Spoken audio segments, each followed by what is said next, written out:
Tell me when you're ready. Good afternoon and welcome to the Master Chef's event on how to make Anzac biscuits. First we're going to start by preheating our oven.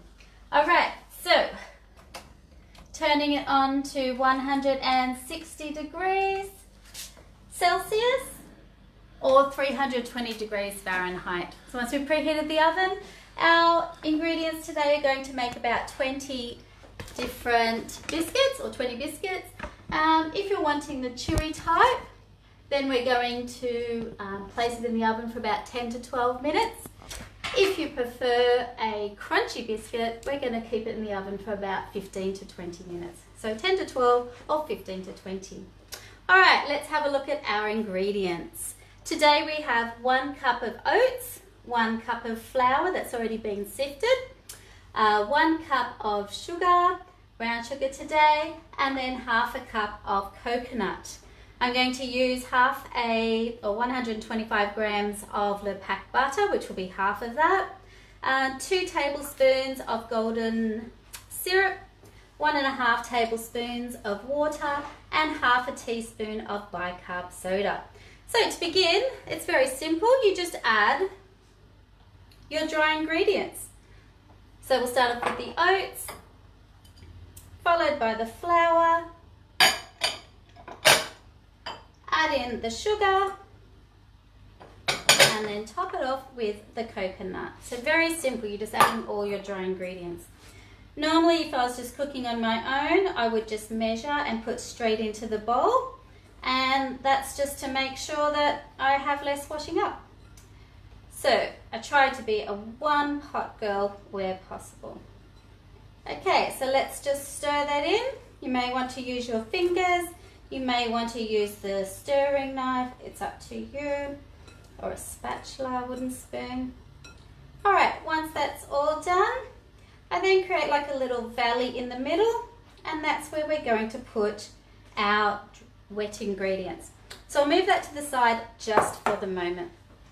All right, bringing over our saucepan, and now we're going to add the wet ingredients. So like we said, let's stick to just 125 grams of butter. So common sense, straight down the middle in half. We've left it out for a little bit to make it easier to chop and place in the saucepan. So yeah, it is a little bit fiddly.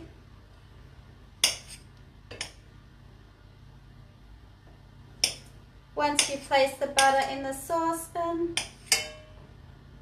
beautiful, we then add in the golden syrup.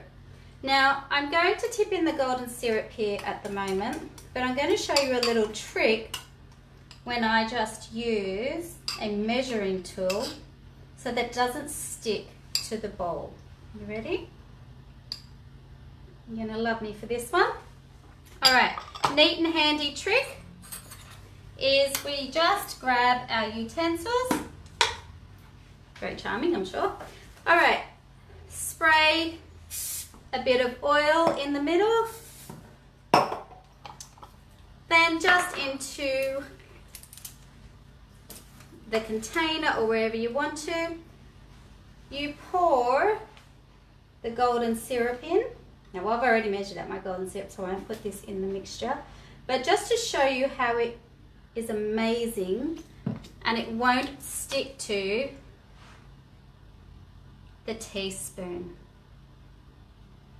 or measuring spoon, tablespoon here. Look at that. So it's so much easier. Try that with honey, whatever you like. All right, moving on. That's my neat trick for the day. Okay, adding in now as well our water, and let's go and take that over to the stove so we can melt it. We'll also take our bicarb soda with us, but we don't put that in just yet. And we will remember to take that off the stove, the saucepan, before we add the bicarb. All right, let's melt the butter. Now today, when we actually make our mixture, if you find that the mixture is too dry, just add a little bit more melted butter. Okay, then if you think it's a little bit too moist, you might just want to add a little bit more flour.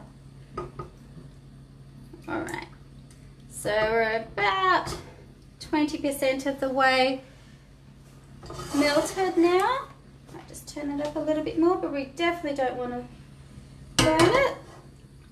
Slow and steady is the way, always. All right, making sure that the butter and the golden syrup are beautifully mixed in together with the water as well. So 70% there now. Should be able to see that. Nice. And we're just going to pour this very soon on top of our dry mixture and mix it all in together. It's up to you if you want to use your hands, or if you want to use a spatula or a wooden spoon, that's another option as well. So as soon as the butter is melted, I'm going to take it off the saucepan, off the heat. That's really important when putting the bicarb in. Now, when you put the bicarb in, it's going to cause a fizzing effect. Okay? It's going to look a little bit foamy. So look out and watch for this. Kids love watching this happen. It's like a science experiment. Alright, so that's done. We'll just turn it off. Move it over to this side just a little bit, or possibly even to the back. Alright, now that we've done that, we're going to add in the bicarb. You ready? Pouring that in, straight to the sink. And then stirring quite vigorously, watching it start to fizz up.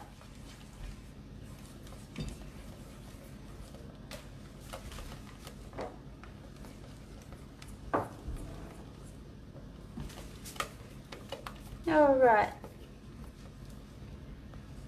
So it's more like a creamy flow now. Beautiful. All right. We'll then take that over to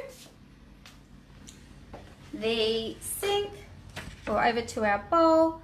Place it straight into the middle. Oh, it smells amazing. And then we are just going to combine it all together. All right. So I might swish it around just once or twice with the spatula, just till I make sure the mixture is definitely cooled down.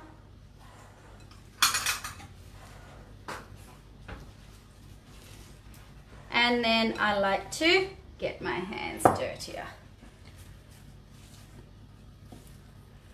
All right, it's also quicker. There we go. Quicker if we do it with our hands. So, but sometimes it's all part of the fun, getting dirty. All right, kids love to do this too. Now, while I'm mixing it in and making sure that the mixture has no dry ingredients left down the bottom, you can actually make it more interesting. The traditional way is this way to do it for the Anzac biscuits.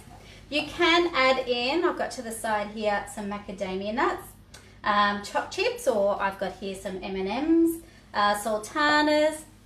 And if you want an extra treat later on, you can put 2 biscuits together, but also include the ice cream scoop in the middle. Alright, so there are your options. So now that's nice and gooey, not too dry, not too moist. That's exactly how I like it. So I'm just going to collect my tablespoon. So this is like an easy measuring spoon. So I'm just going to use the tablespoon. It doesn't have to be exactly, but just roughly about a tablespoon for each one. Going to squish it together a little bit. And then I'm going to make sure I bring over my baking tray with baking paper on top. Now, squish them together, create the shape that you're after, circle it round, and I'm going to place it on the tray. Now you need to make sure that they are placed about 5 to 7 centimeters apart, because when they go into the oven, they do tend to spread with the heat. Okay, beautiful. And then just squish them down a little bit more. Beautiful. Into your circular shape. Patting down a little bit. Beautiful. Now these can be stored for several weeks in an airtight container. Okay. And after a few days though, they may get a little bit soft. That's okay. You can put them straight into the oven again, just to crispen them up, and then enjoy them with a lovely coffee or drink of your choice. So making sure there's plenty of room apart. These are going to be your Anzac biscuits. All right, now let's go a little bit into putting it into the oven. Like we said, about 10 to 12 minutes if you prefer the chewy type Anzac biscuits, and about 15 to 20 minutes if you prefer the crunchy type. So we've got some pre-made examples over here. These ones here are your crunchy type, left in for 15 to 20 minutes. These ones are more your chewy type, much softer in the middle. Now, if you did want to make sure that they don't cook too much on the top and on the bottom, you want to keep a lighter color, what you can do is you wet the bottom of a spoon and you tap it on top and you tap it underneath. And that just gives a little bit more hydration and stops it from burning. That's my second tip for the day. You have been spoiled. All right, making sure they're 5 to 7 centimeters apart as well. So for this, I will put in my hands, all gooey. All right, we might just go, while we've got a bit of time, into a little bit about Anzac Day itself. So Anzac Day is next Saturday, the 25th of April. All right, so on Anzac Day, it's an anniversary where we remember those who fought in the war, in World War I, World War II. Anzac stands for Australian and New Zealand Army Corps. Okay, and the importance of this day, and the importance of Anzac biscuits itself is because back in the days in World War I, mothers and wives would bake and send these cookies to the soldiers who were fighting in battle. Okay, beautiful. But due to the coronavirus at the moment, Justin Wilbur from Ballarat came up with a brilliant idea. Because we can't attend dawn services at present, what he suggested is that we all take a candle or use your phone light and stand at the edge of our driveways, or if you're in a unit, I'm sure a balcony, if you have one, and hold a torch or a light or your phone or a candle at dawn. And then that's the way that we can respect our soldiers and our medical staff who fought in World War I and consequently in World War II. Okay, so, and like I said, if you wanted to, you could add sultanas into this one. You could add M&Ms into a different one, so the kids can create their own design as well. I like the sound of the ice cream. Okay, beautiful. I'll just make one more, and rather than making 2 trays, because you get the idea, we'll just place this tray in a moment into the oven, and I'll pull out how it looked in the end. Now, if you use white sugar, you can do that as well, and it will come out just a little bit lighter as well. So for these ones we used dark brown sugar, for these ones we used light brown sugar, and for these we're using light brown sugar, and white would come out even lighter. All right, so there's our Anzac biscuits just about to go into the oven. Now when they come out, you have to be really careful. They are going to be hot, so don't move them straight away.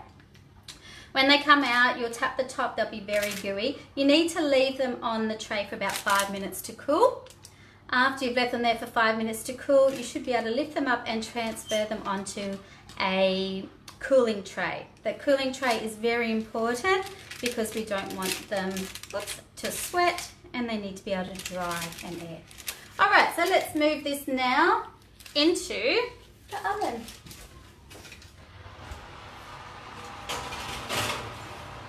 Now usually after halfway through, so say if I'm going to leave mine in for 12 minutes, halfway through about 6 minutes, I will then move the trays around, swap the trays around. If it's not a fan forced oven, just to make sure that it's evenly cooked. All right, moving now. This is an example. Okay, this is an example of what we just finished cooking. And obviously then you can go and put them around your coffee.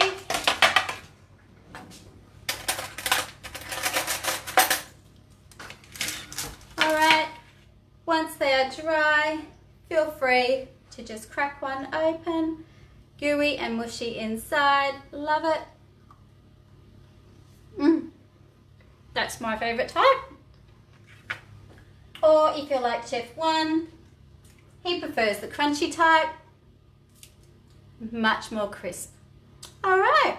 Well, thank you for joining us today on how to make Anzac biscuits. I look forward to seeing you on the front of my driveway on Saturday. Take care.